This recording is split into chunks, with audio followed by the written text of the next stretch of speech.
This podcast is brought to you by Ignition from Inductive Automation. This is Gary Minchell. We're hearing so much these days about this dystopian view and that dystopian view of what's going to happen with automation and with robotics and uh, and technology in general. And people are seeing all kinds of bad things with technology, and robots will take our jobs, and I don't know. There's so many of these reports coming out, or pseudo reports coming out, or somebody wants to make a headline in some big media outlet that gets a lot of clicks, something that never happens to me because I don't try for the big spectacular thing.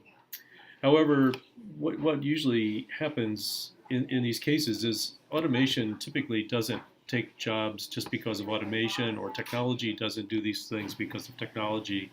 They all happen because of decisions humans make. Humans can make robots helpful and assist humans to do a better job safer, or they can just be the kind of bad managers who are just looking simply to cut costs and drive companies into the ground, which is what happens if all you do is look at costs. Sorry to all you finance guys, but I'm a product guy, and I always believed in making a good product that serves a useful purpose for a customer. And so the customers are important, the product is important, and the employees are important. Without employees, if all you have is automation, you're not really going to be in business very long. Anyway, so what I get back to is it's about management and it's about leadership. And that's the real key beyond just automation. We use robots, we use automation, we use technology, or we allow people to misuse it at our peril. So I want to talk about leadership today. And so talking about leadership, I just finished this book, Awakening a Leader's Soul by Gaurav Bhalla. They sent me this. I'd been in correspondence with the publicist and with the author. And this book is interesting in the effect that it's there's a million leadership books. I've probably read half of them, it seems like, or I've read a lot of them. And what usually, they have just like lists of to-dos, or this is better, or this is better. The best ones tell stories, and the next to best ones have some statistics that go with it.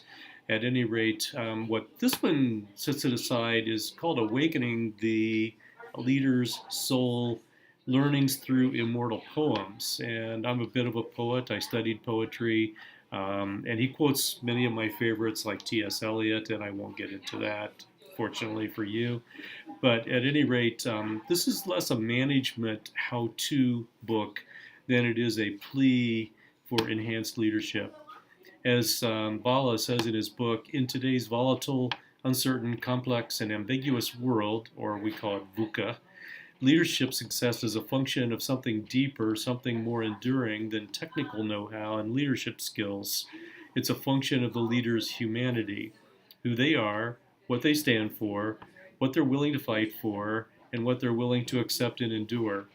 Because what's in a leader's head may be smart and potent, but what's within the leader's heart is what guides it was what guides the leader because it's wiser. Accordingly, the most important asset of leaders is not the smartness of their minds, it's the wisdom of their souls. For leaders who want to take the next step up the ladder of effectiveness and fulfillment, this is a good book to digest, not just to skim through, but to digest what he's trying to say. It's a new humanity that he tries to talk about here, considering not only yourself, but your employees, your customers, your community, your suppliers, your planet. I was introduced to this concept more than 30 years ago when I got into something called proactive management, and I read the book by A.P. Martin called Proactive Management, and he introduced me anyway, to the concept of stakeholders. And when you're making decisions, when you're laying plans, when you're setting goals, you should consider all of your various stakeholders that you have, which are like I just said, basically it's customers, of course, but employees, and it's the community around you. It might be the environment around you, and so considering the greater good. Even the infamous Adam Smith, who is used by capitalists to say it's all about me. Actually, Adam Smith said the way he described capitalism was for the greater good, and we sometimes discover new ways to be for the greater good without being selfish and ultra competitive and all that sort of thing. The outline of the book, I'll just get a little bit into the book. Bhalla divides it into basically 5 sections, and the first one is who the leader is, and he talks about ego, not from the standpoint of being egotistical, but from the standpoint of a strong ego and self-reliance and authenticity. And then he talks about how the leader thinks, the vision, substance, and doubt of the leaders. And yes, we have to consider our doubts as well as our vision. He talks about how the leader acts, taking risks, perseverance, and perspective. And then the wider circles of finding mentors and more widely, therefore the poems, for example, and communities and employees and customers and the planet Earth.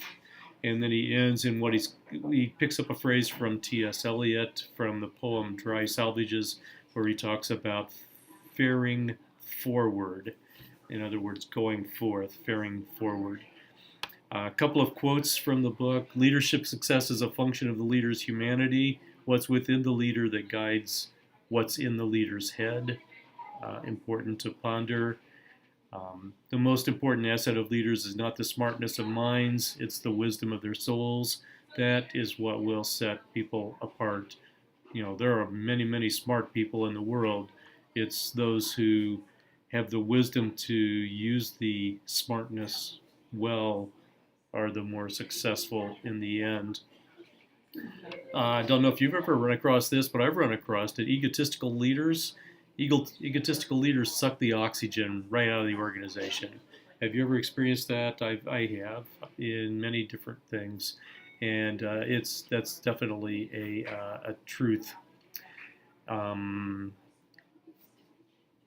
I like the quote from Albert Camus, one of my favorite writers, who said, "Above all, in order to be, never try to seem." In other words, don't play act and pretend what you are, but be an actual person. He also talks about Alexander Pope's poem about a little learning. As we've probably heard this, a little learning is a dangerous thing. And that's true too. How many people are superficially learn something and don't have the depth to really understand it and figure it out and use it?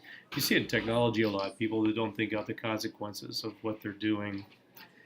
Talks about listening, the importance of listening for a leader, and finally discussing Leonardo da Vinci. And I keep reading about Leonardo continually anymore. But Leonardo said this piece of advice: every now and then, just go away and get some relaxation. Writers discover that their ideas come when they go take long walks. So every once in a while, take a break, go out, wander around, refresh your mind, take a vacation, get some sleep. Anyway, this is Gary Mitchell, thoughts roughly on manufacturing, but really on this book called Awakening a Leader's Soul by Gaurav Bhalla. It's a very good book. I recommend it. Take a look. And remember, as always, my podcasts are brought to you by Ignition from Inductive Automation.